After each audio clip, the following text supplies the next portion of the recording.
BC political front chairman అయిన బాలగోని బాలరాజ్ గౌడ్ మరియు పెద్దలు vice chairman S Durgaiah Goud మరియు బీసీ పొలిటికల్ ఫ్రంట్ కన్వీనర్లు ఐలి వెంకన్న, ఎల్కంటి విజయకుమార్ గౌడ్, బైరు శేఖర్, అంబాల నారాయణ, ఐలేన్ గౌడ్, ముఖ్య కార్యవర్గ అంతా కూడా ఇక్కడ చిక్కడపల్లిలో సమావేశమై భారతదేశంలో 80 కోట్ల మంది బీసీ సోదరులు మరి మహిళామణులందరూ ఉన్నారు. పార్లమెంట్లో 33% మహిళా బిల్లు సందర్భంగా మా బీసీలందరికీ కూడా ఒక డౌట్ ఉంది. ఎందుకంటే బీజేపీ పార్టీ అంటేనే ఈ బిల్లు తెస్తుంది కాబట్టి అగ్రవర్ణాల పార్టీ, బ్రాహ్మణ్, బనియా ఇట్లా వీళ్ళందరూ మార్వాడీలు ఉన్న పార్టీ కాబట్టి మన బీసీ మహిళా రిజర్వేషన్లో మన బీసీ మహిళల కోటా ఏందో ఇప్పుడే తేల్చాలి. ఎటువంటి పరిస్థితులలో కూడా ఈ బిల్లులో బలహీన వర్గాల మహిళల వాటా ఎంతో స్పష్టంగా దీన్ని తేల్చాలి ఈ చట్టం జరుగుతున్నప్పుడే. అదే మన ప్రధానమైన డిమాండ్ మీ ముందు పెడుతున్నాము. మీ ద్వారా భారతదేశంలో తెలంగాణ రాష్ట్రంలో బీసీ మహిళల వాటా తేల్చాలని ప్రధానమైన డిమాండ్ మళ్ళా చేస్తున్నాం. ఎందుకంటే ఎప్పుడైనా కూడా ఈ పార్లమెంట్లో, రాజ్యసభలో ఉన్నత వర్గాలకే ఈ కోటా దక్కుతుంది. వాళ్ళు మైనార్టీలో ఉన్న 4-5%, మొన్ననే చూడండి ముఖ్యమంత్రి గారి అనుచరుడు, ఆయనకు పార్టీలు మారిన చరిత్ర ఉన్నా ఆయనకి ఇచ్చిర్రు. ఒక సీనియర్ నాయకుడు ఎప్పటి నుంచో సంజయ్ గాంధీ, ఇందిరాగాంధీ, సోనియా గాంధీ, రాహుల్ గాంధీ, ప్రియాంక గాంధీ వీళ్ళందరి దగ్గర పనిచేసిన అనుభవం ఉన్న వి హనుమంతరావు గారికి ఎంత కష్టపడ్డా కూడా కాంగ్రెస్ పార్టీలో మరియు ఇక్కడ ఉన్న ప్రభుత్వంలో ఒక చిన్న పదవి కూడా ఇయ్యరు. అట్లా జరుగుతున్న చరిత్ర కాబట్టి ఈ పార్టీలలో, ఎందుకంటే భారతదేశంలో ఉన్న పార్టీలన్నీ కూడా అగ్రవర్ణాల పార్టీలే. తెలంగాణలో ఉన్నవి కూడా 3 పార్టీలు అగ్రవర్ణ పార్టీలే. కాబట్టి మాకొక అపనమ్మకం ఉంది. మహిళా బిల్లులో మళ్ళా అంతా అగ్రవర్ణాల వాళ్ళే చేరి, రెడ్డి, వెలమ, ఈ మార్వాడీలు, ఎందుకంటే వాళ్ళ దగ్గర డబ్బు ప్రభావం ఎక్కువ ఉంటుంది కాబట్టి వాళ్ళే దక్కించుకుంటారని మాకందరికి కూడా ఒక ఫుల్ డౌట్గా ఉన్నాం. ఏది ఉన్నా కూడా మొదలే తేల్చాలని డిమాండ్ చేస్తున్నాం. ఇంకోటి, ఇక్కడ తెలంగాణలో బీసీ మహిళల మీద నిరంతరము విద్యాపరంగా, ఉద్యోగపరంగా, అధికారంలో వాటా ఎక్కడ దక్కనీయకుండా చేస్తున్నారు. అగ్రవర్ణాల మహిళలకైతే ఎంపీ సీట్లు వస్తాయి, ఎమ్మెల్యే సీట్లు వస్తాయి, ఏవైనా వాళ్ళు దక్కించుకుంటారు. ఎందుకంటే అగ్రవర్ణాల పార్టీలే ఉన్నాయి 3 కాబట్టి. అందుకని అన్నిట్లలో కూడా బీసీల కోట ఎంతనో తేలుస్తే మన వాటా మనకు వస్తుంది. ఇక్కడ రాష్ట్రంలో 2.5 కోట్ల మంది ఉన్నారు బీసీలు, అందులో మహిళలు సగభాగం ఉన్నారు. అందుకే 33%లో రిజర్వేషన్లో మొదలే ఖరారు చేయాలి. ఎమ్మెల్యే సీట్లైనా, ఎంపీ సీట్లైనా, చట్టసభలలో ఎండ్లైనా కూడా మహిళల కోటా తేల్చాలి, బీసీ మహిళల కోటా తేల్చాలి. దానికే మేము డిమాండ్ చేస్తున్నాం.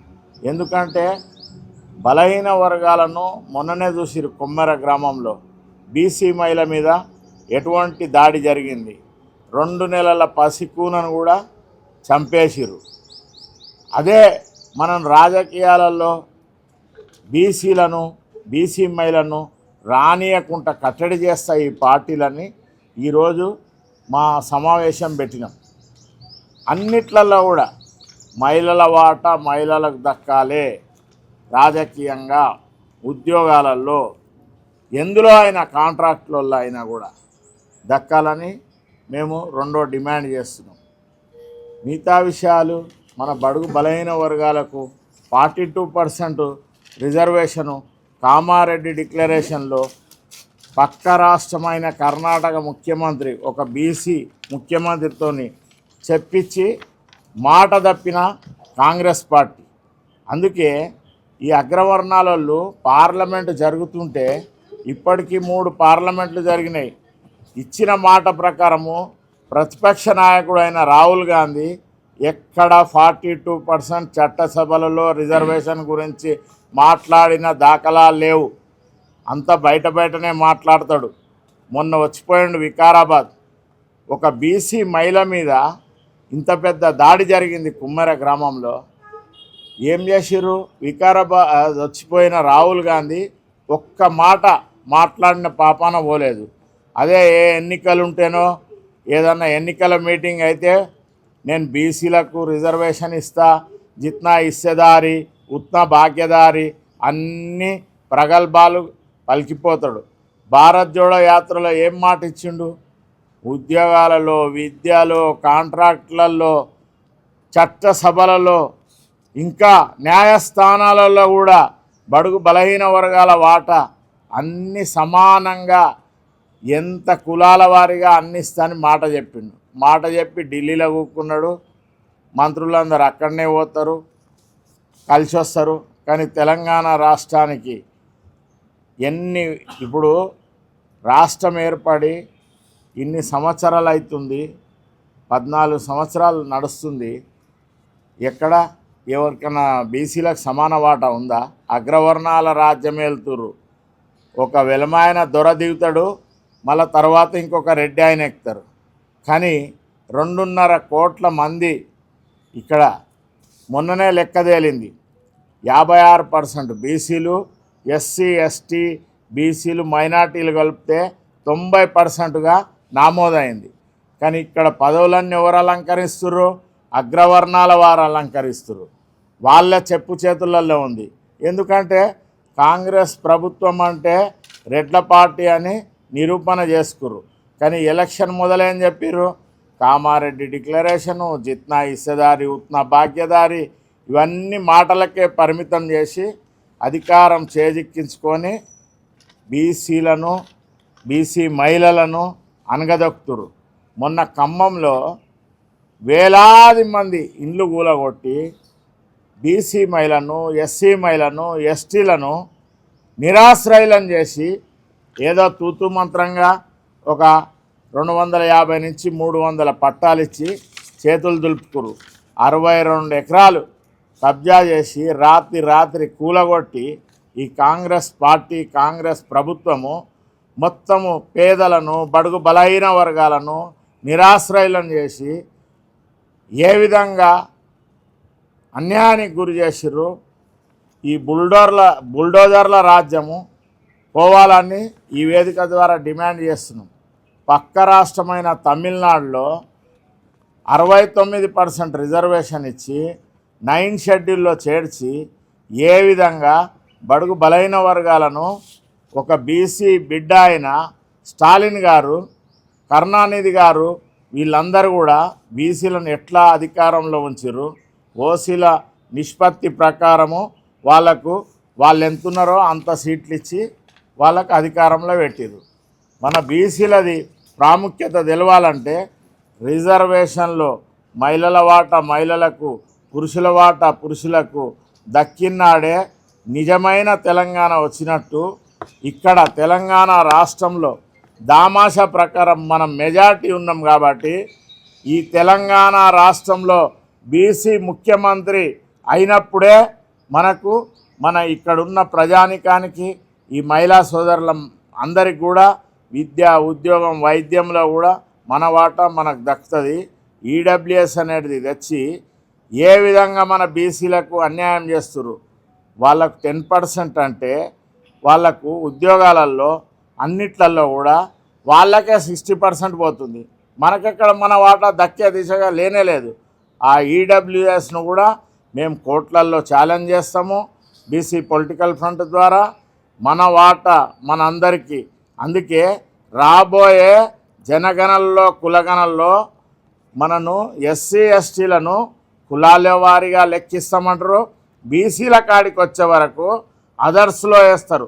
అంటే బీజేపీ పార్టీ జనగణనలో కులగణన చేస్తని బడుగు బలహీన వర్గాలు 80 కోట్ల మంది ఉంటే కులాల లెక్క తేల్చని కూడా వాళ్ళకు బాధ అవుతుంది. వాయిదాలు వేస్తున్నారు. పార్లమెంట్లో ఒక మాట, ఆర్ఎస్ఎస్ కేరళలో ఒక మాట, ఈ విధంగా మాటలకే పరిమితం చేసుకుంటా కాలయాపన చేస్తుంది. కాబట్టి బడుగు బలహీన వర్గాలు ఎంతమంది ఉన్నారో కులాల వారీగా లెక్కించాలి. మహిళా సోదరిమణులు ఎంత ఉన్నారో వాళ్ళ వాటా కూడా తేల్చాలి. తేల్చి మనంతా లెక్క పెట్టినప్పుడే అప్పుడు ఈ కేంద్ర ప్రభుత్వమైనా రాష్ట్ర ప్రభుత్వమైనా నమ్ముతాం. ఎందుకంటే ఈ అన్ని పార్టీలు ఇక్కడున్న రాష్ట్రంలో ఉన్న బీఆర్ఎస్ అయినా కంప్లీట్గా అగ్రవర్ణాల పార్టీలే. ఆ పార్టీల నడుమనే ఉంది. ఇంకొక ఆమె తల్లి దొరసాని జాగృతి అధ్యక్షురాలు ఇంకా పార్టీ పెట్టబోతుంది. అమ్మా తల్లి, మా మహిళలకు బీసీ మహిళలకు నువ్వు కొట్లాడే అవసరం లేదు. ఎందుకంటే మా బీసీలల్లా బలమైన నాయకత్వం ఉంది. మహిళలు మా కొండ సురేఖక్క ఉంది, మా సీతక్క ఉంది, ఇంకా ఎంతోమంది మహామౌలు ఉన్నారు మా గురించి కొట్లాడడానికి. రాజకీయంగా మా వాటా మాకు దేనికి నీ అవసరం లేదు తల్లి. నువ్వు పార్టీ ఎక్కడ పెట్టుకుంటావు అక్కడ మీ బావ దగ్గర పెట్టుకో, సిద్దిపేటలో నీ అత్తగారింటికాడ అక్కడక్కడ పెట్టుకొని తిరుగు ఓడిపోయిన దగ్గర. తెలంగాణ రాష్ట్రంలో బీసీల గురించి నువ్వు కొట్లాడే అవసరమే లేదు. ఎందుకంటే కన్న తండ్రిని సోదరుణ్ణి బావను గౌరవించిన ఆమెవు ఇప్పుడు ఈడొచ్చి ఏదో తెలంగాణ రాష్ట్రంలో పార్టీ పెడతా ఒరగబెడతా నువ్వేదో చేస్తావు అంటే నిన్నెవరు నమ్ముతారు తల్లి? వేషాలు మంచిగానే వేస్తున్నావు. జయలలితను నీకు నువ్వే సర్టిఫికెట్ ఇచ్చుకుంటావు. కానీ నీ అవసరం ఈ రాష్ట్రంలో లేదు. ఎందుకంటే నీ చరిత్ర చాలా ఘనంగా ఉంది. సిబిఐ ఈడీ ఇన్ని కేసులు ఉన్నాయి. ఇంకా నీకు ఎందుకు తల్లి? నీకు అవసరం లేదు. అందుకే మా బడుగు బలహీన వర్గాలలో వాటా ఎంతనో పార్లమెంట్లో చట్టపరంగా తేల్చాలి. బీసీల వాటా, బీసీ మహిళల వాటా, ఉద్యోగాలలో అన్నిట్లలో కూడా రిజర్వేషన్ ఉంటేనే ఏమన్నా దక్కుతుంది. ఎస్సీలకు ఎట్లుందో ఎస్టీలకు ఎట్లుందో అదేవిధంగా మన బీసీల మహిళలకు రాజ్యాధికారంలో చట్టసభలలో ఉద్యోగాలలో అన్నిట్లలో కూడా వాటా దక్కాలని ఈ వేదిక ద్వారా మీ అందరి సహకారంతో భారతదేశంలో తెలంగాణ ప్రజలకు అందరికీ చేరవేయాలని ఈ అవకాశం ఇచ్చిన చైర్మన్ బాలగోని బాలరాజు గౌడ్ అన్న, కన్వీనర్లు ఐలి వెంకన్న గౌడ్ గారు, వైర్ శేఖర్ గారు, పిలికట్టి విజయ్ కుమార్ గారు, ఐలయ్య గారు తదితరుల మిత్రులతో ఈ విలేకరుల సమావేశంలో పాల్గొంటున్నాము. ముఖ్యంగా 33% మహిళా రిజర్వేషన్లను స్వాగతిస్తున్నాము. దాంతోపాటు 2028-29లో నియోజకవర్గాల పునర్విభజన అంశాన్ని కూడా స్వాగతిస్తున్నాము. అయితే ఇదే సందర్భంలో బీసీ మహిళలకు సంబంధించి 33% సబ్ కోటా మరి రిజర్వేషన్లకు సంబంధించి బీసీలకు మహిళలకు కేటాయించాలని డిమాండ్ చేస్తున్నాం. ముఖ్యంగా పునర్విభజన సందర్భంగా 543 పార్లమెంటు నియోజకవర్గాలకు సంబంధించి 816 అవుతున్నవి. తెలంగాణకు సంబంధించి 17 పార్లమెంటు నియోజకవర్గాలకు సంబంధించి 28 నియోజకవర్గాలు అవుతున్నాయి. 119 అసెంబ్లీ నియోజకవర్గాలకు సంబంధించి 182 అసెంబ్లీ నియోజకవర్గాలు అవుతున్నాయి. ఈ సందర్భంగా బీసీల పరిస్థితి రెండింటికి చెడ్డ రేవడిగా రోకలిపోటు కింద మీద అన్నట్లు మరి బీసీల పరిస్థితి మారే అవకాశం ఉంది. ఎందుకంటే మనకు ఇప్పటికీ చట్టసభలలో బీసీలకు రిజర్వేషన్ లేవు. పార్లమెంటు అసెంబ్లీల్లో మన లెక్క ప్రకారము 56% జనాభా దామాష ప్రకారం బీసీలకు దక్కాల్సిన అవసరం ఉంటుంది. మరి ఇలాంటి పరిస్థితులలో ఉన్నత కులాలకు సంబంధించిన వాళ్ళు ఈ మహిళా కోట కింద కూడా అదనంగా మరి రావడం జరుగుతుంది. ఎందుకంటే బీసీల దగ్గర ఇప్పటికీ మరి పోటీ చేసే పరిస్థితులలో ఒక్కొక్క నియోజకవర్గానికి 100 కోట్ల రూపాయలు ఖర్చు పెట్టి ఎమ్మెల్యేలు అవుతున్నారు. దాదాపు 100 కోట్లు పెట్టి పార్లమెంట్లు మెంబర్ అయ్యే పరిస్థితులు ఉంది. మరి వెనుకబడిన సామాజిక వర్గాలకు సంబంధించి మరి ఇలాంటి పరిస్థితులలో ఈ ఎన్నికల్లో తట్టుకునే పరిస్థితి బీసీ మహిళలకు కానీ బీసీలకు కానీ లేని పరిస్థితి మనం చూస్తున్నాము. గత ఎన్నికలలో అనేక రకాలుగా చూస్తే మనకు ఎల్బీ నగర్లో ఎంతో పేరు ఉన్న మన మధు యాస్కి గౌడ్ కానివ్వండి, మనకు మా పటాన్ చెరువులో కాట శ్రీనివాస్ కానివ్వండి, మనకు మహబూబ్ నగర్లో శ్రీనివాస్ గౌడ్ కానివ్వండి, షేర్లింగంపల్లిలో జగదీశ్వర్ గౌడ్ కానివ్వండి, ఇట్లా బీసీలు చాలామంది కూడా మరి ఎన్నికల ఖర్చు భరించలేక ఓడిపోయిన సందర్భాలు మనం చూసినాం. ఇలాంటి పరిస్థితుల నుండి మన బీసీలకు రక్షణ కలగాలంటే కేవలం చట్టసభలలో బీసీలకు రిజర్వేషన్లతోనే సాధ్యమవుతుందని చెప్పి బీసీ పొలిటికల్ ఫ్రంట్గా మేము భావిస్తున్నాము. మరి కేంద్ర ప్రభుత్వము కేంద్రంలో ఉండే మన రాష్ట్రానికి సంబంధించిన మంత్రులు ఈ విషయంలో చొరవ తీసుకొని మరి వెంటనే ఈ బీసీలకు సంబంధించి బీసీ మహిళలకు సంబంధించి రిజర్వేషన్లు సాధించే విధంగా కృషి చేయాలని మేము తెలియజేస్తున్నాము. దాంతోపాటు జాతీయ కులగణనలో బీసీలకు మరి కులాలకు సంబంధించి అనేక కులాలు దాదాపు 3500 బీసీ కులాలు ఈ దేశంలో ఉన్నాయి. మరి వాళ్ళ లెక్కలు కూడా ఏ కులం ఎంత జనాభా ఉంది, వాళ్ళ సామాజిక ఆర్థిక విద్యాపరంగా ఉద్యోగపరంగా వాళ్ళ వెనుకబాటుకు సంబంధించి లెక్కలు తీస్తే మరి వాళ్ళకు న్యాయం జరుగుతుందని చెప్పి ఈ సందర్భంగా మేము ఈ వేదిక ద్వారా తెలియజేస్తున్నాము. దాంతోపాటు జాతీయ స్థాయిలో బీసీల రక్షణ చట్టం తీసుకురావాల్సిన అవసరం ఉంటుంది. ఈరోజు దేశంలో కానివ్వండి, ఈ రాష్ట్రంలో కానివ్వండి, బీసీల మీద దేశవ్యాప్తంగా రాష్ట్ర వ్యాప్తంగా అనేక రకాల దాడులు జరుగుతున్నాయి. అవి ఇప్పటికి కూడా పునరావృతమవుతున్నాయి. మొన్ననే కుమ్మర గ్రామంలో కానివ్వండి, మన ఉత్తర తెలంగాణలో వీడీసీ పేరుతోటి కానివ్వండి, తాళ్ళరాంపురం లాంటి గ్రామాల్లో మరి కుల బహిష్కరణలు, గుడి బహిష్కరణలు ఇలాంటి స్వాతంత్రం వచ్చి 80 సంవత్సరాలు అవుతున్నా కూడా ఇప్పటికీ తగ్గడం లేదు. మరి వీటి అన్నిటి నుండి రక్షణ కలగాలంటే జాతీయ స్థాయిలో బీసీ రక్షణ చట్టం రావాలి. దాంతోపాటు కేంద్ర ప్రభుత్వం బడ్జెట్ విడుదల చేసింది. మరి బీసీలు ఈ దేశంలో 56% ఉంటారు. దాదాపు 50,00,000 కోట్లు మరి బడ్జెట్ రిలీజ్ చేస్తున్నప్పుడు బీసీలకు సంబంధించి కనీస బడ్జెట్ 1% కూడా ఇప్పటికీ విడుదల చేయడం లేదు. మంత్రిత్వ శాఖ లేదు.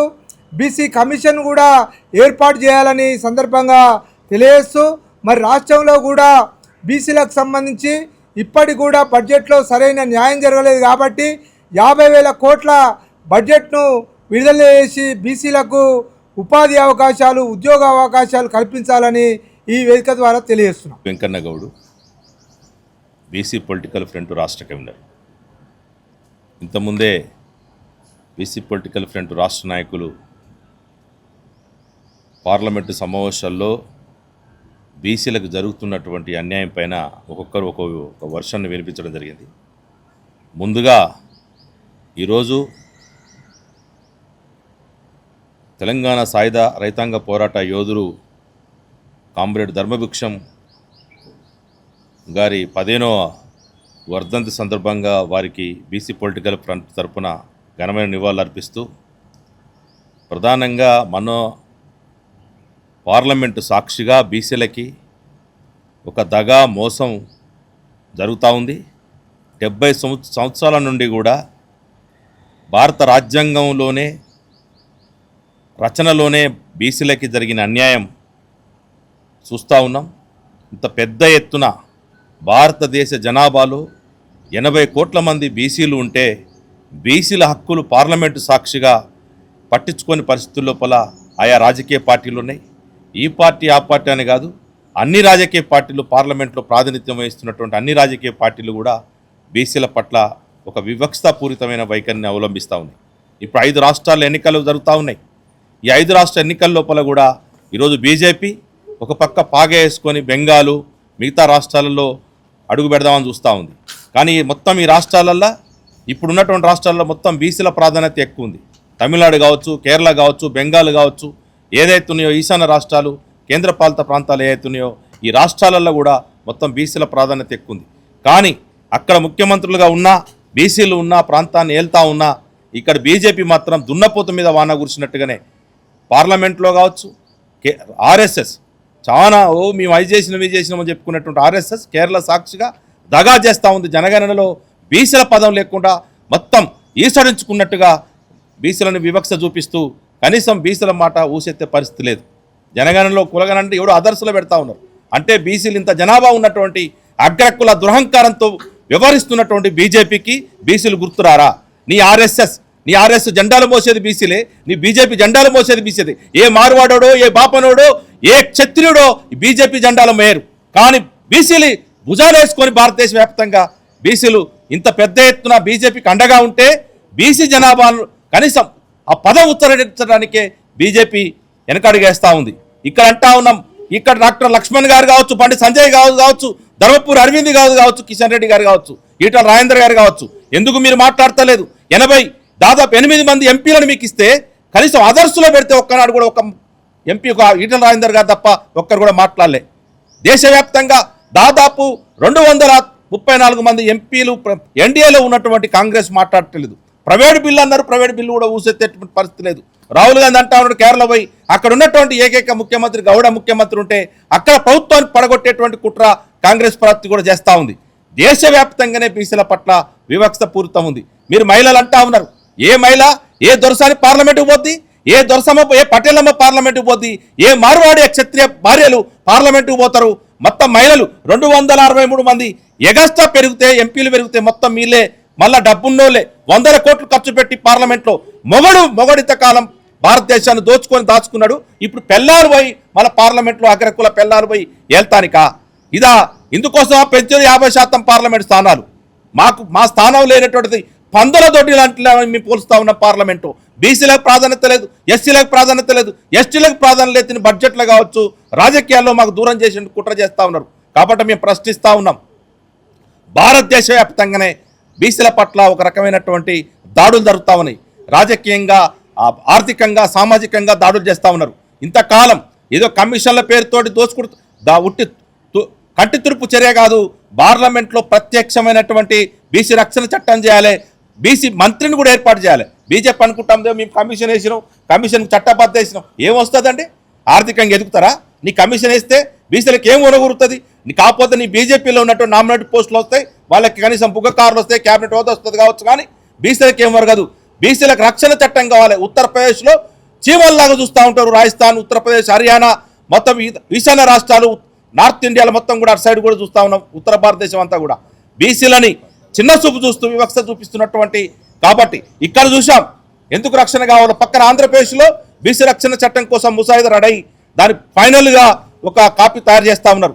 ఇక్కడ కూడా చూసాం మొన్న ఎన్నికల సందర్భంగా రెడ్డి సామ్రాజ్యంలో, రెడ్డి రాజ్యం లోపల బీసీలను ఎన్ని రకాలుగా ఇబ్బందులు పెడతా ఉన్నారో అనేక ఉదాహరణలు ఈ మధ్య కాలంలో కనిపిస్తూ ఉన్నాయి. కాబట్టి భారతదేశ వ్యాప్తంగా కూడా బీసీల పట్ల ఒక రకమైనటువంటి దాడి జరుగుతూ ఉంది. కాబట్టి తక్షణమే రక్షణ చట్టం కావచ్చు, మహిళలకు సంబంధించిన బీసీల సబ్కోటా కావచ్చు, అదేవిధంగా పార్లమెంట్లో 9వ షెడ్యూల్లో చేర్చి బీసీలకి రక్షణ కల్పించేటువంటి వీటికి సంబంధించినటువంటి రాజకీయంగా ప్రాధాన్యత కావచ్చు, పెరుగుతున్నటువంటి జనాభా ప్రకారం బీసీలకి మేము అనేది ఉంటుంది. ఇవన్నీ కాదు, పార్లమెంట్లో అవసరం అనుకుంటే రాజకీయంగా పార్లమెంట్లో బీసీలకు ఎన్ని సీట్లు ఇస్తారు, మాకు అదేవిధంగా అసెంబ్లీలు ఎన్ని ఇస్తారు, అదేవిధంగా మండలిలో ఎన్ని ఇస్తారు, మొత్తం కూడా రాజకీయ రిజర్వేషన్ల కోసం ప్రయత్నం చేయాల్సిన అవసరం ఉంటుంది. కాబట్టి ఆ దిశగానే బీసీ పొలిటికల్ ఫ్రంట్ పెద్ద ఎత్తున ఉద్యమిస్తుంది. అవసరం అనుకుంటే అంటా ఉన్నాం మేము, పార్లమెంట్లో మీ తాత జాగీర్లాగా ఇన్నేళ్ళు మేము పరిపాలించడం, అసెంబ్లీ మా గుత్తాధిపత్యం, మా తాత నిర్మించుండు, మా అయ్య నిర్మించుడు అని చెప్పేసి అసెంబ్లీని, పార్లమెంటు, రాజ్యసభలు మీరు కేంద్రంగా చేసుకొని రాజకీయం చేస్తూ ఉన్నారు. మేము కూడా చైతన్యవంతులను 80 కోట్ల మంది బీసీలు ఉన్నారు కాబట్టి కబద్దార్ రాజకీయ పార్టీలారని చెప్పేసి హెచ్చరిస్తామని చెప్పి తెలియజేసుకుంటూ సెలవు, నమస్కారం. లో బీసీల సబ్ కోటా తేల్చిన తర్వాతనే అదేవిధంగా ఈ దేశంలో జరుగుతున్నటువంటి జనగణనలో కులగణన చేయాలి, బీసీ కులగణన, అదేవిధంగా బీసీలకు రక్షణ చట్టం అనే దాని మీద ఈరోజు విలేకరుల సమావేశం ఏర్పాటు చేయడం జరిగింది మా పొలిటికల్ ఫ్రంట్ రాష్ట్ర కార్యాలయం. ముఖ్యంగా మిత్రులారా, స్వాతంత్రం రాకముందన్న బీసీలు స్వతంత్రంగా బతికారు, కానీ ఈ స్వతంత్ర భారతదేశంలో బీసీలు ఒక ద్వితీయ శ్రేణి పౌరులాగా బతుకుతూ ఉన్నారు. స్వతంత్రం వచ్చిన తర్వాత ఎలాంటి హక్కులు లేకుండా, రాజ్యాంగం రాసుకున్న తర్వాత ఆ రాజ్యాంగంలో బీసీలకు ఎలాంటి రిజర్వేషన్స్ కానీ హక్కులు కానీ లేకుండా 1865లోనే బ్రిటిష్ వాడే జనగణన, దేశంలో జనగణన చేస్తూ కులగణన కూడా చేయడం జరిగింది. అది 1981 నుంచి మొదలుకొని 1881 నుంచి మొదలుకొని 1931 వరకు నిరాటకంగా చేసినారు. ప్రతి 10 సంవత్సరాలకు ఒకసారి చేసిన దాంట్లో బీసీల యొక్క కులగణన కూడా చేసిరు. ఆ రోజు వృత్తికుల యొక్క కులగణన జరిగింది ఆ రోజు. దాని తర్వాత స్వాతంత్రం వచ్చిన తర్వాత 1951 నుంచి ఇప్పటి వరకు 15 సార్లు కులగణన చేస్తే, ఏ కులగణనలో కూడా జనగణన చేస్తే ఏ జనగణనలో కూడా బీసీ కులం అనేటటువంటి కాలం లేకుండా చేసేసారు. ఆ రోజు కాంగ్రెస్ పార్టీ అయినా, ఈరోజు బీజేపీ పార్టీ అయినా, కేంద్రంలో రాష్ట్రంలో ఉన్నటువంటి అన్ని పార్టీలు, ఆధిపత్య వర్ణ పార్టీలన్నీ బీసీల యొక్క ఆర్థిక, రాజకీయ, సామాజిక అభివృద్ధిని అణిచివేస్తూ కాలానుగుణంగా ఈ యొక్క బీసీలను వెదగకుండా చేయడం అనే ఒక పక్క ప్రణాళికతో జరుగుతుందని మేము తెలియజేస్తూ ఉన్నాం. ఈరోజు మహిళా రిజర్వేషన్స్ మీరు 33% పెట్టిన సంతోషమే, కానీ ఏ మహిళలు పెట్టిరు మీరు? ఇలా మహిళా రిజర్వేషన్స్ ముసుగులో ఎదుగుతున్న బీసీ ఎమ్మెల్యే ఎంపీలను కూడా జీవితాలు తుంచివేసి రాజకీయ సమాధి చేసినటువంటి ఇది కూడా ఒక కుట్ర అని నేను తెలియజేస్తా ఉన్నాను. ఈరోజు మహిళా రిజర్వేషన్ పెట్టిరు. ఈ ఆధిపత్య వర్గాలు మా దగ్గర కానీ, రెడ్లు కానీ, వెర్మలు కానీ, కమ్మలు కానీ, వాళ్ళు భార్య ఒక కాడ వేసుకుంటే మహిళ వచ్చిన కాడ భార్య ఒక కాడ వేసేస్తారు. ఒకటే 2 కాన్సెప్ట్లు, 2 కాన్సెప్ట్ల భర్త ఒకటి, భార్య ఒకటి వేస్తుంటారు. ఎందుకంటే వాళ్ళకి ఏ నీతి, నిజాయితీ, ధర్మం అనేది ఏది లేదు. వాళ్ళకు 119 మంది ఎమ్మెల్యేలు ఉంటాయి. ఈ తెలంగాణ రాష్ట్రంలో 45 మంది రెడ్లే ఉన్నారు. 63% వెలమలు, రెడ్లు, కమ్మలు వీళ్ళే ఉన్నారు. ఉండగా కూడా వీళ్ళు నామినేటెడ్ పోస్ట్లో కూడా మొత్తం రెడ్లకు, వెలమలకు, కమ్మలకు వాళ్ళకే ఇచ్చుకుంటారు. అంటే ఎక్కడ కూడా నీతి, నిజాయితీ, ధర్మం అనేది వీళ్ళకి లేదు. కావున బీసీలు కనుక చైతన్యమై బీసీలకు ఓట్లు వేసుకోకపోతే, బీసీలకు రాజకీయ చైతన్యం రాకపోతే, బీసీలు ఐక్యం కాకపోతే, బీసీలు రాజకీయ సంఘటిత శక్తిగా మారకపోతే, బీసీలలో రాజకీయ సోయి లేకపోతే బీసీ సమాజం మొత్తం అట్టడులో కానీ పూర్తిగా అణిచివేతలకు గురైపోయింది. ఆల్రెడీ బీసీలనే ఉనికే లేకుండా పోతుందని తెలియజేస్తూ ఉన్నారు. స్వతంత్రం వచ్చి 79 సంవత్సరాల బీసీలకు రక్షణ చట్టం కావాలని కొట్లాడుతున్నాం అంటే ఇంకా మనం ఏడ ఉన్నామని నేను ప్రశ్నిస్తూ ఉన్నాను. బీసీలకు సోయి లేదు. బీసీలు అన్ని పార్టీలలో, ఆయా పార్టీలలో బీసీలు బందీ అయిపోయారు. బీసీలో వాళ్ళని చూస్తే చర్చిలో వాళ్ళని చూస్తే 80% మంది హిందూ బీసీలు. మన హిందువులల్లా, మన హిందూ రథయాత్రల్లో మన సోయిలో మనం ఉన్నాం. కానీ వాడేం చేస్తారు? ఆధిపత్య వర్గ బీసీలు, ఆధిపత్య వర్గ హిందువులు ఏం చేస్తారు? ఆధిపత్య వర్గ 10% ఉన్నట్టు హిందూ సోదరులు ఏం చేస్తారు? 90% ఉన్న బీసీ హిందువుల యొక్క జీవితాలను నాశనం చేయడం కోసం వాళ్ళ అసెంబ్లీలో, పార్లమెంట్లో కూర్చొని మన తలరాతలు రాస్తూ ఉంటే మనం పనులు కూడా తిరుగుతున్నాం, చైతన్యం లేకుండా తిరుగుతూ ఉన్నాం. మీకోసం మీరు బతకడం కాదు, మీ పిల్లల కోసం, వాళ్ళ పిల్లల కోసం బతకాల్సిన అవసరం ఉంది. ఈరోజు బీసీలు ఏ రంగంలో ఎదిగే పరిస్థితి లేదు. పారిశ్రామిక రంగంలో ఎదిగే పరిస్థితి లేదు. ఓ సినిమా రంగంలో ఎదిగే పరిస్థితి లేదు. ఓ ఫార్మా రంగంలో ఎదిగే పరిస్థితి లేదు. ఓ రియల్ ఎస్టేట్ రంగంలో ఎదిగే పరిస్థితి లేదు. ఓ రాజకీయ రంగంలో ఎదిగే పరిస్థితి లేదు. ఇక మరి ఎందుకు బీసీలు? ఒక ఓట్లేయడం కోసమేనా బీసీలు? ఎందుకు బీసీలకు సోయి వస్తలేదని మేము మాలాంటి వాళ్ళం ప్రశ్నిస్తూ ఉన్నాం. ఇంకా కూడా మనకు సోయి లేకపోతే, ఇంకా కూడా మనం ఏం జరుగుతుందో కూడా తెలుసుకోలేని పరిస్థితిలో ఉంటే బీసీలు పూర్తిగా అణిచివేయడమే కాదు, పూర్తిగా నిర్మానుష్యంగా మారిపోతాయి. తెలంగాణలో బీసీలు ఒకప్పుడు ఉండేదని అంటే. అందుకే బీసీ సోదరులారా, ఇప్పటికైనా చైతన్యం అవ్వండి, ఇప్పటికైనా ప్రశ్నించండి. లేకపోతే మనం అంతో మంది ఎమ్మెల్యే ఎంపీలు గెలిచేది నెక్స్ట్ అది కూడా గెలిచే పరిస్థితులు ఉండవు. ఎందుకంటే ఒక బలమైన ఎమ్మెల్యే క్యాండిడేట్ ఒక కాన్స్టిట్యున్సీలో ఉంటే అది మహిళా రిజర్వేషన్ అయిందనుకో, ఆ మహిళలో బీసీ మహిళ లేదు. ఇప్పుడు మహిళలు అంటే ఎవరు వస్తారు? ఒకప్పుడు దొరలు, పటేలను మనం గెలిపించినాం. ఈరోజు దొరసాలని, పటేలమ్మని మనం పంపించాల్సి ఉంటుంది. అక్కడ ఎవరిని ప్రశ్నించి ఎవరిని అడిగే పరిస్థితి కూడా లేదు. కావున బీసీ సమాజం కనుక చైతన్యం కాకపోతే ఇంకా మేము ఇట్నే ఓట్లు వేసుకుంటూ పోతాం. మీ సంఘాలుగా పొలిటికల్ ఫ్రంట్లుగా ఇంటలెక్చువల్ పరంగా మీరు ఏమైనా పెట్టుకుంటూ పోరి మేము ఇట్నే ఉంటాం అని అంటే మాత్రం చాలా చాలా చాలా నష్టపోయే ప్రమాదం ఉంది. కాబట్టి ఖచ్చితంగా అందరు చైతన్యం కావాల్సిన అవసరం ఉంది. అందరూ ప్రశ్నించాల్సిన అవసరం ఉంది. ఇప్పుడు జరగబోయే పార్లమెంట్ జరుగుతూ ఉంటే ఇంతవరకు అన్న చెప్పినట్టు ఒక 8 మంది ఎంపీలు, బీజేపీ నుంచి ఒక 8 మంది ఎంపీలు, మనకు కాంగ్రెస్ పార్టీ నుంచి ఉండి కూడా ఒక్కరు కూడా బీసీల గురించి మాట్లాడాలంటే మరి వీళ్ళని ఏమనాలో మరి బీసీలే. వీళ్ళ రాబోయే కాలంలో మనం ఎన్నికలు వచ్చినప్పుడు వీళ్ళ యొక్క ఓటుతోనే వీళ్ళకి బుద్ధి చెప్పాల్సిన అవసరం అని తెలియజేస్తూ ఈరోజు బీసీ రక్షణ చట్టం కంపల్సరీ జరగాలి ఈ రాష్ట్రంలో. అదేవిధంగా జనగణనలో కులగణన జరిగి తీరాలి. అదేవిధంగా 47% రిజర్వేషన్స్ని తమిళనాడు తరలో 9th షెడ్యూల్లో పెట్టించేదాకా మీరు ఉద్యమంలోకి రావాలి. బీసీలందరూ రోడ్ల మీదకి వచ్చి ఉద్యమించకపోతే ఇవేమైనా పోరాటాల వరకే ఆగిపోతే తప్ప కార్యాచరణ వరకు రావని తెలియజేస్తూ నాకు ఈ అవకాశం ఇచ్చినట్టు పొలిటికల్ ఫ్రంట్ చైర్మన్ బాలరాజన్న గారికి అదేవిధంగా సభాధ్యక్షులకు ధన్యవాదాలు తెలియజేస్తాను. ఈరోజు బీసీ పొలిటికల్ ఫ్రంట్ రాష్ట్ర కార్యాలయంలో అన్న BC political front chairman Balagoni Balaraju Goud గారి నాయకత్వంలో ఈ పాత్రికేయ సమావేశం జరుగుతూ ఉంది. ఈ కార్యక్రమానికి హాజరైనటువంటి మా BC political front vice chairman కన్వీనర్లకు, నాయకత్వానికి, పాత్రికేయ సోదరులకు ఉద్యమ నమస్కారాలు. ప్రధానంగా నా ముందు మాట్లాడిన పెద్దలు బీసీలకు జరుగుతున్న అన్యాయం మీద, కేంద్ర రాష్ట్ర ప్రభుత్వాలు వ్యవహరిస్తున్న తీరు మీద చాలా క్షుణ్ణంగా వివరించారు. 2 విషయాలు చెప్పదలుచుకున్నాను. ఈరోజు పార్లమెంటు దేశవ్యాప్తంగా 2 బిల్లులు ఆమోదం చేయటానికి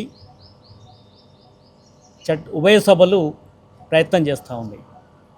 ఒకటి రాజ్యాంగ సవరణ, రెండవది మహిళా బిల్లు. మేము అడుగుతూ ఉన్నాం ప్రధానంగా one India one nation BJP slogan సబ్కా సాత్ సబ్కా వికాస్ చాలా గొప్పగా చెప్తున్న బీజేపీ పార్టీ బీసీల పట్ల రాష్ట్రాల్లో కానీ ఓబీసీల పట్ల కేంద్ర స్థాయిలో కూడా ఒక పాలసీ అంటూ లేకుండా పోయింది. స్పష్టమైన పాలసీ లేకుండా ఈ రాష్ట్రంలో, ఈ దేశంలో బీజేపీ పార్టీ పరిపాలన కొనసాగుతూ ఉంది. ఇట్లా ఇచ్చేదారి ఉత్త భాగ్యదారి అని చెప్పేసి ప్రతిపక్ష నాయకుడు రాహుల్ గాంధీ మరోవైపు రాజ్యాంగాన్ని చేతిలో పట్టుకొని కాశ్మీర్ నుంచి కన్యాకుమారి వరకు జోడయాత్ర చేస్తాడు. ఈ 2 ప్రధాన పార్టీలు ఈ దేశానికి నాయకత్వం వహిస్తూ పరిపాలనలో భాగస్వామైన పార్టీలు బీసీల పట్ల రాష్ట్రాల్లో కానీ ఓబీసీల కేంద్రంలో కానీ స్పష్టమైన విధానం లేకపోవడంతో కేవలం ఓటు బ్యాంకు రాజకీయాలతో, అబద్ధాలపు హామీలతో అధికారం లబ్ధి కోసమే మాట్లాడుతున్నది మాకు తేటతెల్లమైంది. ఈ 2 పార్టీల వైఖరి చూసిన తర్వాత దేశంలో కుక్కలు, నక్కలు, జంతువులు, పక్షులు ఎన్ని ఉన్నాయో లెక్కలు తీయగలిగినంత సెన్సస్ ఉన్న కేంద్ర ప్రభుత్వం కావచ్చు, ఒకవైపు రాష్ట్ర ప్రభుత్వం కావచ్చు. ఇవాళ బీసీలని, ఓబీసీలను లెక్కలు తీయడానికి ఏం అడ్డం వస్తూ ఉందో మేము అడుగుతూ ఉన్నాం. 140 కోట్ల జనాభాలో అందరినీ లెక్కలు తీస్తామన్నప్పుడు కులం ఎందుకు అడగట్లేదు అని అడుగుతూ ఉన్నాం. ఎస్సీలను అడిగినప్పుడు, ఎస్టీలను అడిగినప్పుడు ఓబీసీల కాలం ఎందుకు చేర్చలేదు? 33 ప్రశ్నలతో ప్రశ్నోత్తరాలు తీసుకొచ్చిన మీరు ఓబీసీల కాలాన్ని ఎందుకు ఎత్తివేయబడ్డరు? ఓబీసీలను కూడా లెక్కలు తీస్తామని మాట్లాడిన మీరే ఎందుకు వెనక్కిపోయారో స్పష్టం చేయాల్సిన అవసరం ఉంది. సుప్రీంకోర్టు అఫిడవిట్ ఇచ్చిన తర్వాత కూడా మేము లెక్కలు తీస్తామని చెప్పి హామీ ఇచ్చిన మీరు ఇవాళ మాట తప్పడంలో ఉన్న మర్మం ఏంటో స్పష్టంగా ఇలా ఈ దేశంలో ఉన్న 70 కోట్ల ఓబీసీలు గమనిస్తూ ఉన్నారని చెప్పదలుచుకున్నాం.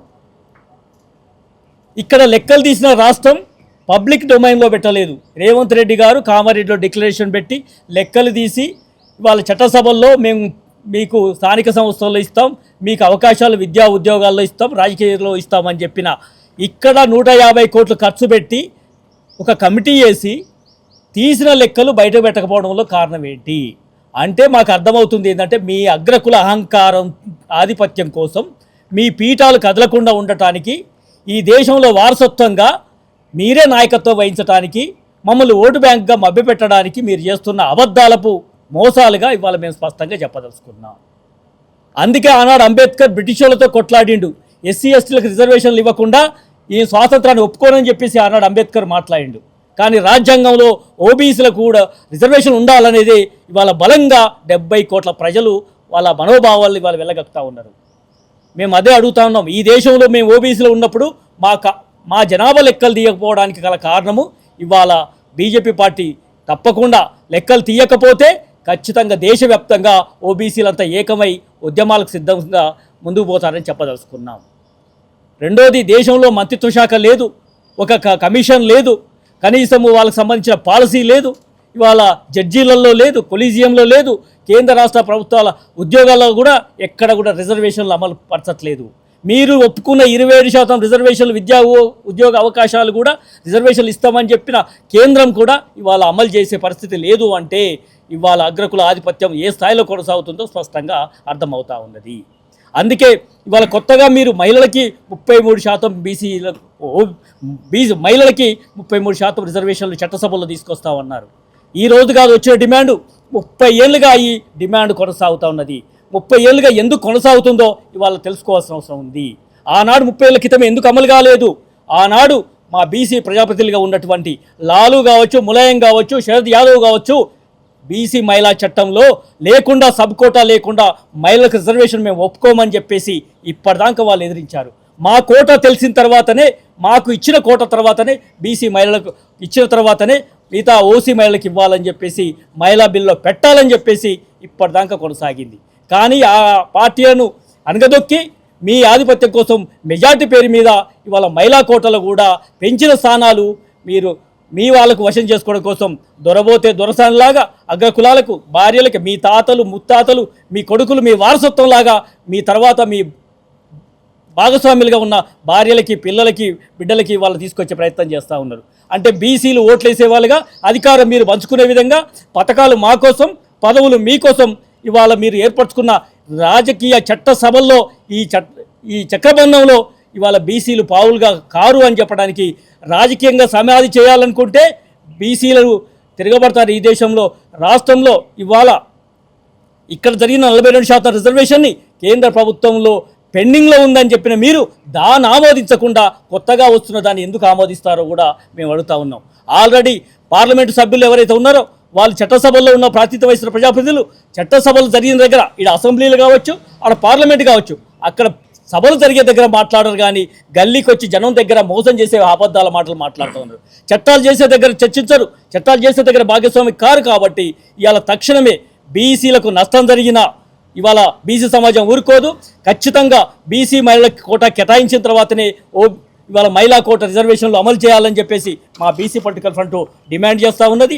జనగణనలో కులగణన చేయాలి, ఓబీసీలో లెక్కలు తీయాలి, ఆ కాలం చేర్చాల్సిన అవసరం ఉంది. ఇవాళ చట్టసభలతో పాటు ఇవాళ విద్యా ఉద్యోగ రంగంలో బడ్జెట్లో కూడా ఈ రాష్ట్రంలో ఇవాళ మాకు 1,00,000 కోట్లు ఇస్తామని చెప్పిన 1,00,000 కోట్ల బడ్జెట్లో 3,00,000 కోట్ల బడ్జెట్లో ఈ రాష్ట్రంలో లేదు. కాబట్టి బడ్జెట్లో మోసం చేశారు, అధికారంలో భాగస్వామ్యం కూడా మోసం చేస్తారు. కాబట్టి ఇవాళ తీవ్రంగా బీసీ పొలిటికల్ ఫ్రంట్ ఖండిస్తూ ఉన్నది, మరో ఉద్యమానికి సమాయత్తంగా సిద్ధమవుతా ఉందని చెప్తూ సెలవు తీసుకుంటాం. బీజేపీ చరిత్ర బీసీల పట్ల ఎంత వ్యతిరేకత ఉందని చెప్పడానికి ఆ రోజు వీపీ సింగ్ నాయకత్వంలో మండల కమిషన్ కావాలంటే బీజేపీ కమండల ఉద్యమాన్ని తీసి భారతదేశ వ్యాప్తంగా అద్వానీ రథయాత్ర చేసి కమండల రథయాత్ర, దాంతోపాటు ఈడబ్ల్యూఎస్ ఎవ్వడు కూడా ఏ ధర్నా చేయలేదు, ఏ జంతర్ మంతర్ దగ్గర ధర్నా చేయలేదు. భారతదేశ వ్యాప్తంగా అగ్రకుల పేదలకి రిజర్వేషన్లు కావాలని అయినా సరే పార్లమెంట్లో వారం రోజులనే 2018 జనవరి 7వ తారీఖు నుంచి 14వ తారీఖు రోజు, అంటే ఏ వారం రోజులలోనే బీసీ బిల్లు భారతదేశ వ్యాప్తంగా ఈడబ్ల్యూఎస్ బిల్లు అమలు చేసింది బీజేపీ. అదేవిధంగా మహిళా బిల్లు గత 30 సంవత్సరాల సంధి సమాజ్వాదీ పార్టీ, ఆర్జేడీ దేశంలో ఉన్నటువంటి బీసీ రాజకీయ పార్టీలు వ్యతిరేకిస్తున్నా. ఎందుకంటే మాకు బహుజనుల రిజర్వేషన్ కావాలా మహిళలకి, అప్పటి వరకు బిల్లు ఆమోదించమని ఇన్ని సంవత్సరాలు ఆపుతా ఉన్నా బీజేపీ ప్రభుత్వం 2014లో అధికారంలోకి వచ్చిన వెంటనే బీసీ వ్యతిరేకమైనటువంటి అనేక బిల్లులు తీసుకొచ్చింది. అందులో మహిళా బిల్లు కూడా అదొకటి. అదేవిధంగా జనగణనలో మొత్తం బీసీలని రాజకీయంగా చెప్పడం వేరు, బీసీల పదాన్ని తొలగించేసి అదర్సులో పెట్టింది. ఈ 4 అంశాలే కాదు, భారతదేశ వ్యాప్తంగా అగ్రకులాలకి వ్యతిరేకంగా ఈరోజు బీసీలు ఎక్కడికక్కడ ప్రశ్నిస్తున్నారు. కాబట్టి ఈరోజు మార్వాడీసు, బ్రాహ్మణ్సు, క్షత్రియులు, బడువాసు, అదేవిధంగా ఎవరైతే భారతదేశ వ్యాప్తంగా బీజేపీ కొమ్ము కాస్తున్నటువంటి గుప్పడి మంది అగ్రకులాలు ఉన్నారో బీసీలని 80 కోట్ల మందిని రాజకీయంగా, ఆర్థికంగా, సామాజికంగా దూరం చేసేటువంటి కుట్ర బీజేపీ చేస్తుందని చెప్పి తెలియజేసుకుంటాం. కేంద్ర ప్రభుత్వము చాలా గత 2-3 రోజులుగా మహిళా బిల్లు పైన చాలా తర్జన భర్జనలు చేస్తూ ఉన్నారు. 33% మహిళా బిల్లు ఆమోదం పొందినప్పటికీ ఈ దేశంలో మహిళలు కూడా సమానమైనటువంటి అవకాశాలు విద్య, ఉద్యోగ, ఆర్థిక, రాజకీయ రంగాలలో సమానమైనటువంటి వాటా ఇవ్వాలనేటువంటి ఆలోచనతో గత 30 సంవత్సరాలుగా పోరాటం చేయంగా మహిళా బిల్లు అనేది రూపుదిద్దుకున్నది. ఈ మహిళా బిల్లు పెడుతున్నటువంటి సందర్భంలోనే కేంద్ర ప్రభుత్వానికి చాలాసార్లు మా బీసీ సంఘాల ద్వారా, కుల సంఘాల ద్వారా మేము విజ్ఞప్తి చేసినాం. మహిళా బిల్లు పెడితే సరిపోదు, ఆ మహిళా బిల్లు లోపల ఓబీసీ మహిళల యొక్క కోటా తేల్చిన తర్వాతనే మహిళా బిల్లు అనేది రూపకల్పన చేయాలని చెప్పడం జరిగింది. ఎందుకంటే ఎస్సీ ఎస్టీలకు రిజర్వేషన్ ఉంది కాబట్టి ఆ జనాభా దామాష ప్రకారంగా సోదర ఎస్సీ ఎస్టీల సంబంధించినటువంటి ఆ మహిళలు భాగస్వామ్యులు అవుతారు. మిగతా శాతానికి వచ్చేసరికి మరి రాష్ట్రంలో ఉన్నటువంటి ఓబీసీ మహిళలకు మరి సబ్ కోటా ఎంతో తేల్చాలని చెప్పడం జరిగింది. ఓబీసీ మహిళా కోటా తేల్చకుండా మీరు మహిళా బిల్లు అనేది ఇంప్లిమెంటేషన్ చేస్తే దాంట్లో ఇలా దొరలు పోయి దొరసానమ్మలు వస్తారు. ఈరోజు ఎవరున్నారు? రాజ్యసభలో కానీ పార్లమెంట్లో కానీ అంత దొరలు, వ్యాపారవేత్తలు, పారిశ్రామికవేత్తలు, దోపిడీదారులు. ఈరోజు మనం రాజ్యసభ సీటు ఎవరికి ఇస్తారు? వాస్తవంగా సమాజంలో సేవ చేసినటువంటి వాళ్లకు, అత్యధికంగా వెనుకబడిన వర్గాలకు సామాజిక సేవ చేసినటువంటి వాళ్లకు, ఉద్యమాలు చేసినటువంటి వాళ్లకు, సంఘ సంస్కర్తలకు ఇస్తారు. కానీ ఈరోజు కోట్లాది రూపాయలు తీసుకొని ఈరోజు వ్యాపారవేత్తలకు, ఈరోజు భూ కబ్జాదారులకు, అదే బ్యాంకులను దోపిడీ చేసినటువంటి వ్యక్తులకు ఈరోజు రాజ్యసభ సీట్లు అమ్ముకున్నటువంటి దుర్మార్గమైనటువంటి పరిస్థితి వచ్చింది. మళ్ళీ రేపు ఈ మహిళా బిల్లుతోటి మళ్ళీ ఈ యొక్క దోపిడీదారుల యొక్క వీళ్ళ యొక్క ఫ్యామిలీనే, వీళ్ళ యొక్క భార్యనో, బిడ్డనో, కోడలో ఎవరో ఒకరు మళ్ళీ ఆ స్థానంలో వచ్చేటువంటి అవకాశం ఉంటుంది. కాబట్టి రాష్ట్ర ప్రభుత్వం కనుక విజ్ఞప్తి చేస్తూ ఉన్నాం. అదేవిధంగా ఈ రాష్ట్రం నుంచి ప్రాతినిధ్యం వహిస్తున్నటువంటి ఈరోజు చాలామంది ఎంపీలు ఉన్నారు. ఈరోజు బండి సంజయ్ గారు ఉన్నారు, కేంద్ర మంత్రి. నిన్న చెప్పారు ఆయన, మహిళా బిల్లు పెడితే రేవంత్ రెడ్డికి ఏంటి నష్టం అన్నారు. అయ్యా, రేవంత్ రెడ్డికి నీకేం నష్టం లేదు, కానీ ముందు ఓబీసీ మహిళా కోటా తేల్చడానికి నీ వంతు ప్రయత్నం ఏం చేశావు బండి సంజయ్ గారు? ఈరోజు ఓబీసీ మరి మోర్చా జాతీయ అధ్యక్షులు ఉన్నారు, లక్ష్మణ్ గారు ఉన్నారు. మరి ఆ బిల్లు లోపల మహిళా కోటా అడగాల్సినటువంటి అవసరం ఉంది. అదేవిధంగా ఈటల రాజేందర్ గారు ఉన్నారు. అదేవిధంగా ఈ యొక్క తెలంగాణ నుంచి కేంద్ర మంత్రి ఉన్నటువంటి కిషన్ రెడ్డి గారు ఉన్నారు. అదేవిధంగా ధర్మపురి అరవింద్ గారు ఉన్నారు. ఇంతమంది ఉన్నప్పటికీ, అదేవిధంగా కాంగ్రెస్ నుంచి ప్రాతినిధ్యం వహిస్తున్నటువంటి 8 మంది పార్లమెంటు సభ్యులు ఉన్నారు. ఏ ఒక్కరు కూడా మరి ఈ యొక్క బిల్లు మీద మాట్లాడలేదు. ఒకే ఒక్కరు ఈరోజు చూస్తే మన పార్లమెంట్లో చెడ్డా ఉన్నాడు కదా. ఈరోజు చాలా వరకు ఆయన ఎన్ని సమస్యలు ఈరోజు భారతదేశంలో ఉన్నటువంటి బడుగు వర్గాలకు సంబంధించినటువంటివి ఈరోజు రిలయన్స్ చేస్తున్నటువంటి దాంట్ల మీద, దాని యొక్క చాలా అంశాల మీద ఈరోజు ఆయన మాట్లాడితే ఆయనను బహిష్కరిస్తూ ఉన్నారు. కనీసం ఒక్కడు మాట్లాడితేనే దేశంలో ప్రజల మధ్య ఇంత చైతన్యం వచ్చింది కదా. ఈరోజు పార్లమెంట్లో ఉన్నటువంటి ఓబీసీ లీడర్లకు మరి ఆయనకున్నటువంటి చైతన్యం మీద లోపల ఎందుకు లేదు అనేది కూడా ఒకసారి ప్రశ్నించుకోవాల్సిన అవసరం ఉంది. మీరు ఆ స్థాయిలో కొట్లాడితే ఖచ్చితంగా ఓబీసీలకు చట్టపరంగా వచ్చేటటువంటి హక్కులు వస్తాయి. ఈరోజు చూస్తూ ఉన్నాం, బీసీ బిల్లు రేపు ఏప్రిల్ 1 వారంలో కేంద్ర ప్రభుత్వం బీసీ జనగణన మొత్తం జాతీయ జనగణనలు చేయబోతా ఉంది కేంద్ర ప్రభుత్వం. ఈ జనగణన లోపల కూడా ఇక ఏప్రిల్ 1 వారంలో చేసేటటువంటి జాతీయ జనగణనలో బీసీల యొక్క కాలం అనేది ఇప్పటిదాకా పెట్టలే. ఎస్సీలది పెట్టిరు, ఎస్టీలది పెట్టిరు. మరి ఈ దేశంలో 3600 కులాలు ఉన్నాయి.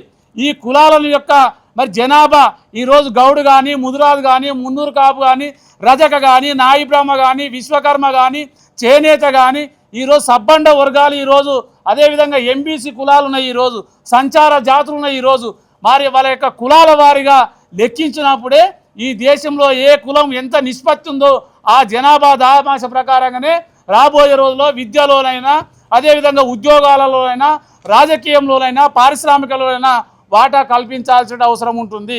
మరి ఆ విధంగా రేపు ఏప్రిల్ మొదటి వారంలో కులగణన చేస్తామంటారు. ఏ విధంగా చేస్తారు? జాతీయ జనగణనలో మా యొక్క వాటా లేకుండా, మా యొక్క కాలం అనేది ఏర్పాటు చేయకుండా ఏ విధంగా మరి జనగణన చేస్తారో కేంద్ర ప్రభుత్వం చెప్పాలి. ఖచ్చితంగా ఈ పార్లమెంటు సమావేశాలు ముగిసే వరకైనా ఈ ఓబీసీ పార్లమెంటు సభ్యులు ఎవరైతే ఉన్నారో వాళ్ళు పార్లమెంటు మీద ఒత్తిడి చేసైనా, అవసరం అనుకుంటే పార్లమెంటు స్తంభింపజేసైనా బీసీలను కులాల వారీగా లెక్కించాలని చెప్పేసి డిమాండ్ చేయాల్సిన అవసరం ఉంది. ఆ డిమాండ్ చేయకుండా ఏదో తూతూ మంత్రంగా జర్నల్ ఎందుకు పెడతారా? అసలు బీసీ జర్నల్ ఎందుకు పెడతారు? ఈరోజు ఎస్సీలను గుర్తిస్తారు, ఎస్టీలను గుర్తిస్తారు, మైనార్టీలను గుర్తిస్తారు. బీసీల విషయానికి వచ్చేవరకల్లా జర్నల్ అంటారా? జర్నల్ కాదు, బీసీలను కులాల వారీగానే ఖచ్చితంగా లెక్కించాలని చెప్పేసి ఈ సందర్భంగా మరి కేంద్ర ప్రభుత్వానికి డిమాండ్ చేస్తూ ఉన్నాం. అదేవిధంగా మొన్ననే రాహుల్ గాంధీ గారు వచ్చిపోయినారు. రాష్ట్రానికి వచ్చినటువంటి సందర్భంలో బీసీ రిజర్వేషన్లను 42% రిజర్వేషన్ల మీద ఈ పార్లమెంటు సమీంపజేస్తామని చెప్పి చాలా గొప్పగా చెప్పారు. ఇక్కడికి వికారాబాద్ వచ్చి వాళ్ళ యొక్క కార్యక్రమంలో, పార్టీ కార్యక్రమంలో పాల్గొన్నప్పుడు మరి 20 రోజులు అవుతుంది పార్లమెంటు సమావేశాలు మొదలై ఇప్పటి వరకు 42% రిజర్వేషన్ల మీద ఉలుకు లేదు, పలుకు లేదు. రాజ్యాంగం పట్టుకొని దేశమంతా తిరుగుతే సరిపోదు రాహుల్ గాంధీ గారు. అసలు మీరు ఇచ్చినటువంటి మాట ఏంది? మీరు చేస్తున్నటువంటిది ఏంది? ఇలా మిగతా రాష్ట్రాల్లో ఎన్నికలు జరుగుతూ ఉన్నాయి. ఈరోజు బీసీల పక్షాన, ఓబీసీల పక్షాన మీరు మాట్లాడకుండా పార్లమెంటులో బీసీలకు 42% రిజర్వేషన్ ఒక తెలంగాణ రాష్ట్రంలో ఆర్ఆర్ కుడగన చేశారు.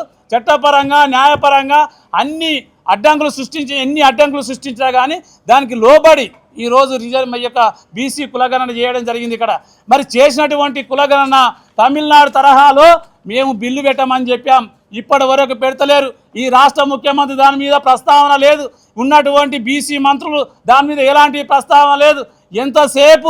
ఎంతసేపు దాట వేసే ధోరణి కనపడుతుందే తప్పితే ఈ రిజర్వేషన్ల మీద మీ యొక్క ఎన్నికల మేనిఫెస్టోలో ఇచ్చినటువంటి వాగ్దానం ప్రకారంగా కాంగ్రెస్ ప్రభుత్వం ఎక్కడ కూడా పార్లమెంటులో 235 మంది పార్లమెంటు సభ్యులు ఉంటే ఏ ఒక్క పార్లమెంటు సభ్యుడు కూడా ఓబీసీ రిజర్వేషన్ల పైన మాట్లాడకపోవడం అనేది చాలా సిగ్గుచేటైనటువంటి అంశం. ఈరోజు ఇప్పటికైనా ఈ తెలంగాణ రాష్ట్రం నుంచి కనీసంగా దేశవ్యాప్తంగా ఉన్నటువంటి వాళ్ళు మాట్లాడలే. మరి ఇక్కడ అసెంబ్లీలో తీర్మానంలో పాల్గొన్నటువంటి బీజేపీ పార్లమెంటు సభ్యులు ఏం చేస్తూ ఉన్నారు? కాంగ్రెస్ పార్లమెంటు సభ్యులు ఏం చేస్తూ ఉన్నారు? దాన్ని ఒత్తిడి చేసేటువంటి ప్రయత్నంలో బీఆర్ఎస్ ప్రభుత్వం, బీఆర్ఎస్ అపోజిషన్లో ఉన్నటువంటి బీఆర్ఎస్ ఏం చేస్తూ ఉన్నది? కేసీఆర్ గారు ఫామ్ హౌస్కు ఈరోజు పరిమితం అయిపోయి ఈ రిజర్వేషన్ల ప్రస్తావన ఏం మాట్లాడలేకపోతా ఉన్నారు. ఎందుకు ఈ రాష్ట్రంలో 60% మంది బీసీలు ఉంటే ఈ బీసీల గురించి మాట్లాడడానికి మీకెందుకు నోరు మెదపడం లేదు?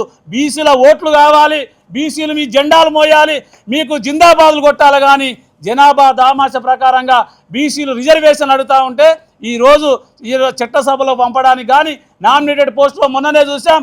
రాజ్యసభ సీటు ఈరోజు వేం నరేందర్ రెడ్డికి ఇచ్చారు. ఏం తక్కువైందా ఈరోజు ఈ రాష్ట్రంలో? రెడ్డిలకు ఏం తక్కువైంది? ముఖ్యమంత్రి వాళ్ళే ఉన్నారు, హోంమంత్రి వాళ్ళే, విద్యాశాఖ వాళ్ళే. ఈరోజు ఉన్నటువంటి మంత్రివర్గంలో 50% వాళ్ళే ఉన్నారు. అయినా అవి చాలవన్నట్టు ఈరోజు వేం నరేందర్ రెడ్డి గారికి రాజ్యసభ ఇచ్చారు. బీసీలకు ఇవ్వమని చెప్పాం, ఏ ఒక్కరు కూడా పట్టించుకోలేదు. కనీసం దాని మీద బీసీ ప్రజాప్రతినిధులు కూడా దాని మీద నోరు మెదపలేదు. ఇంకా మేము పక్క బీసీలకు కావాలంటే మీరు వాళ్ళని తీసుకొచ్చి శాల్వలేసి సన్మానాలు చేసి దుప్పట్లు కప్పి వాళ్ళకి ఇంకా శుభాకాంక్షలు చెప్తా ఉన్నారు. కొంచెమన్నా సిగ్గుపడమని చెప్తా ఉన్నాం. ఆయా రాజకీయ పార్టీలో ఉన్నటువంటి బీసీ లీడర్లు ఇప్పటికైనా సిగ్గుపడాలి. ఈరోజు మీరు ఎంత ఒత్తిడి చేసినా పంచాయతీ ఎన్నికల్లో 52% గెలిచి చూపించారు. మొన్న మున్సిపాలిటీ లోపల, కార్పొరేషన్ లోపల 60% గెలిచి ఈరోజు బీసీలు చైతన్యంగా ఉంటే ఇక్కడ ఉన్నటువంటి ప్రజాప్రతినిధులు మాత్రం నోరు మూసుకొని ప్లాస్టర్లు వేసుకొని ఆ యొక్క మరి ముఖ్యమంత్రికి అడుగులకు మడుగులొత్తుతూ ఈరోజు కాలయాపన చేస్తూ ఉన్నారు. ఖబర్దార్, ఇప్పటికైనా చెప్తా ఉన్నాం, మీరు ఇట్లా ఈ బీసీ రిజర్వేషన్ల పైన కానీ కులగణ అంశం పట్ల కానీ రక్షణ చట్ట విషయంలో కానీ మీరు నోరు మెదకపోతే ఈ అంశాన్ని తెలంగాణ రాష్ట్రంకే పరిమితం కాదు, దేశవ్యాప్తంగా బీసీ పొలిటికల్ ఫ్రంట్ ఆధ్వర్యంలో దేశవ్యాప్తంగా తిరుగుతూ బీసీలను చైతన్యం చేస్తామని చెప్పేసి ఈ సందర్భంగా ఆయా రాజకీయ పార్టీలను డిమాండ్ చేస్తా ఉన్నాం. నమస్తే.